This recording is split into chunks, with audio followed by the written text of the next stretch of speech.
are getting in, actually already there. They got in yesterday. Zamir White, speaking of explosive players, among others, showing up in Las Vegas, where Steve White is going to be later in the week for a live report on this show as the Raiders get back to work first season under their new head coach, Josh McDaniels. Steve, question mark or maybe a position group you're looking at when you get there? The secondary. Right, we're looking at all of the moves that the Raiders made. You know, they got Chandler Jones, they have pass rushers, they got really good inside linebackers. But now what's going to happen with that secondary? Because you look around the division, everyone's got a pretty solid defensive backfield. We see a cornerback here. There's going to be some competition, right? Trayvon Mullen, a really good player, but he only played 5 games last year because of a foot injury. At the other corner, it's going to be Rock Ya-Sin, who they got from the Colts in the Yannick Ngakoue deal. Is he going to be the corner, or could it be someone like Averett, who comes over from the Ravens on a 1-year deal? So that competition, I think, is going to be really important. I really do like their safeties with Jonathan Abram and Trayvon Mooring, who had a really good rookie season last year out of TCU. So you got a guy who can come up and Abrams and hit, make the big play. And then Mooring is really the typical prototype free safety who can really guard the back end. It's just going to be the corners and at nickel where they're really going to have to solidify things in training camp.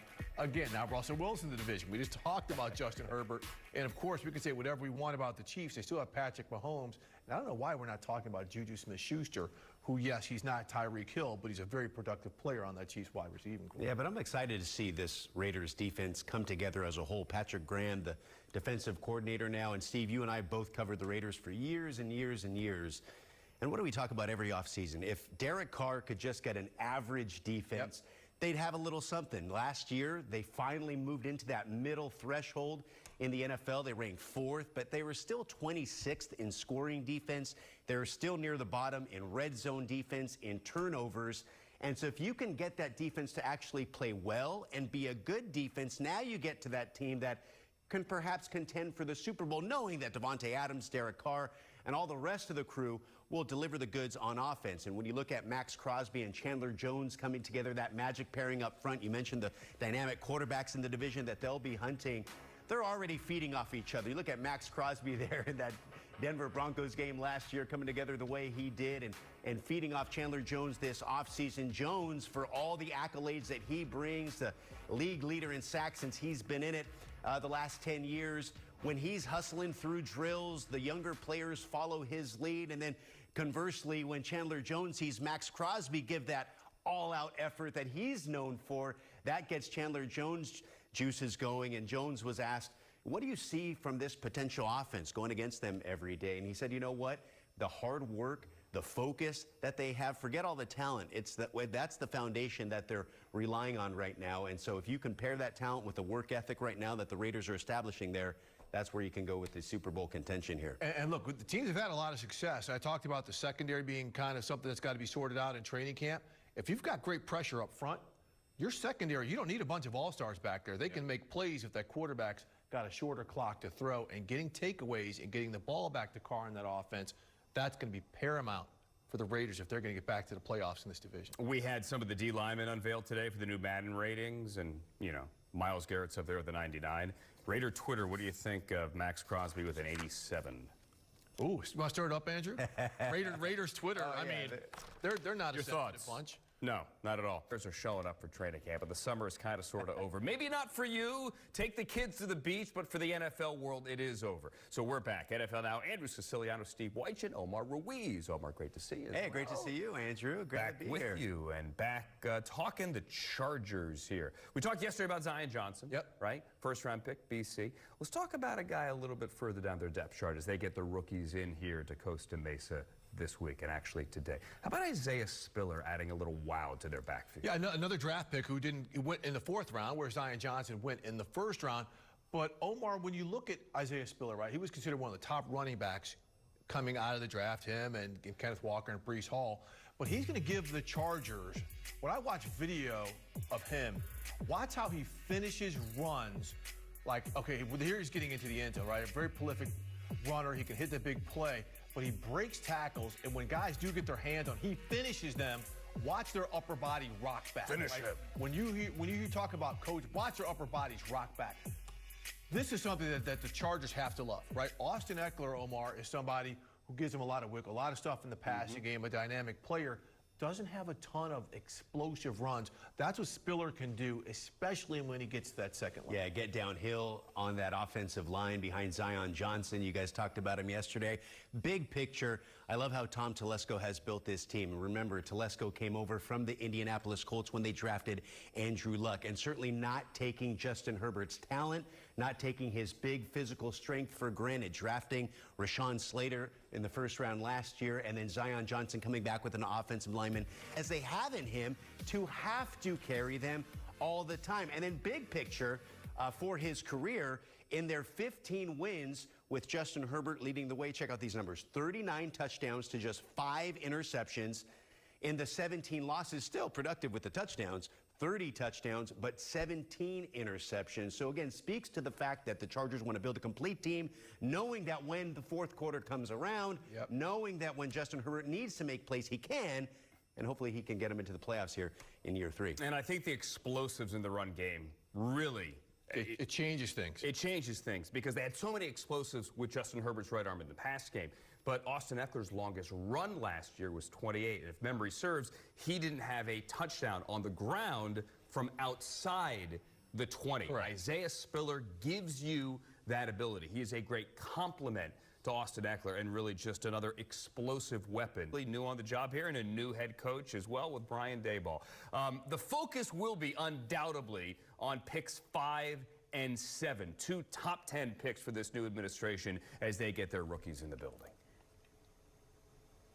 Well, first of all, Andrew, I have a lot of faith in Joe Schoen that he'll be able to fill out the roster. And drafting a couple of guys like this in your very first draft is a really good way to get going. Let's start out with Kayvon Thibodeau, the guy who there were many people in that building and elsewhere around the league who felt he was the best pass rusher in this draft. In fact, the Giants' outside linebackers coach, Dean Wilkins, said earlier this spring, if Wink Martindale, the new D coordinator, were to create an outside linebacker in a lab, this would be Kayvon Thibodeau. Because he has the length, because he has that natural pass rush ability, you will see Wink Martindale manufacture in a lot of different ways for Thibodeau to get after the passer, and they fully expect he's going to be an impact player in year 1. And then you get Evan Neal, a guy who played 3 different positions over his 3 seasons at Alabama, actually played left tackle last season. Now he heads back to right tackle because the Giants have Andrew Thomas. At least that's where they're going to start out Neal. He is a massive human being. I remember talking to a coach on a different team during the pre-draft process who had him in for a visit and said,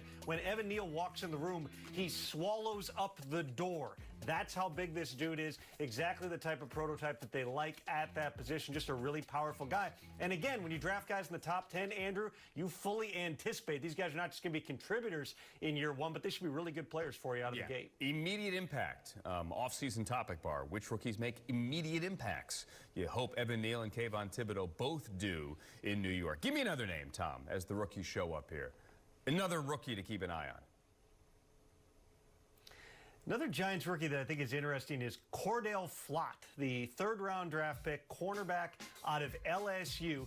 Now, he's a guy who's really sharp. He scored a 38 on the Wonderlic. That was one of the highest scores of anybody, especially within that position group. He's good friends with Stingley, who was the high draft pick by the Houston Texans. The 2 of those guys actually were working out together earlier this spring.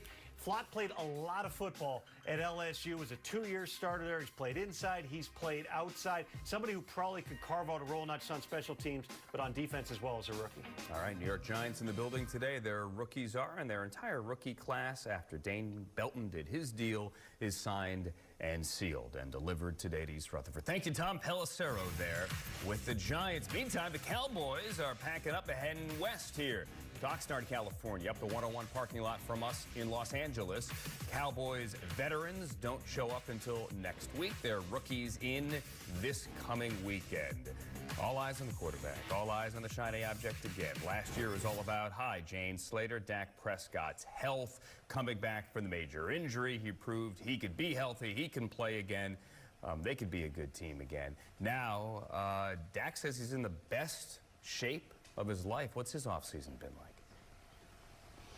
And I know we all sort of roll our eyes when we hear that, but it is true. If you look at him as he's heading into his 7th season, just take a look at some of those photos from his youth camp that he had at the Star in Frisco about 2 weeks ago. The guy is shredded, and he said a lot of this has been a conscious effort on his part to stay in shape. He hired a personal trainer that goes with him when he's on vacation and not. he's working on stretches and functional training. He says the reason for that is he wants to work on that mobility, but more importantly, you'll start to see it when you see the ball release and when he throws the ball. So he's feeling good physically, but I think more importantly, it's the mental aspect. Mentally, he seems like he's in a really good place. If you think about last year, he was coming back from that gruesome ankle injury, and there was a lot of questions about what he was going to look like on the field. Then, of course, he got to training camp, Andrew, and that's when he had that injury in his throwing shoulder, a baseball injury that had the Cowboys consulting with the New York Yankees and the Texas Rangers, and we didn't see him during the preseason or much of training camp. So he's been getting a lot of work in, and when he hasn't been getting work in at minicamp and OTAs, he's been building a lot of time in to work with his receivers. So we'll see how that all plays out at camp here starting next week. Jane, keys to success for Dak and this offense this year. Kellen Moore didn't leave. Kellen Moore is back. Mike McCarthy, Kellen Moore, still the brain trust there offensively. So what's going to be different this year? Well, I think the one thing that really hampered this offense from doing what they needed to do to stay more efficient than what they were was this offensive line. 7 different offensive line combinations doesn't help you up front. And it also didn't help when you had Ezekiel Elliott, a guy that you want to run the ball and you want to be a run-first football team. Well, he was dealing with what he told me was a right side PCL injury. He said that really hurt him when he tried to open up. And then, of course, he re-aggravated it throughout the season. But he's a tough guy. He played through that. Whether that's a good thing or a bad thing, you know, you can debate that. But they do want to run this ball more, and whether that's going to be with Ezekiel Elliott or we see Tony Pollard getting more, there will be a conscious effort there. But as I talked to somebody in the building today, they said, we don't want to say we're necessarily a run-first team or a throw-first team. It really all comes down to the teams that they're playing, but they do concede that they need a more balanced offense. And keep in mind, they're trying to have a more balanced offense with a lot of young, unproven guys, and a guy like CeeDee Lamb who's now got to step up in the absence of Amari Cooper. So a lot of questions about this offense, and we'll start getting some answers here in the month of August. They invested in the offensive line of the first round taking Tyler Smith, whose name is on the screen there at 24 out of Tulsa. Thank you, Jane Slater. You mentioned who they're playing. The schedule sets up nicely. Now, when we look at strength of schedule, and the entire NFC East here is near the top on this quote-unquote easiest strength of schedule, remember, once the season begins, you throw last year's records out and everything kind of changes. But for now, the Cowboys are tied for the easiest strength of schedule. So, Adam, rank, that means they're obviously going like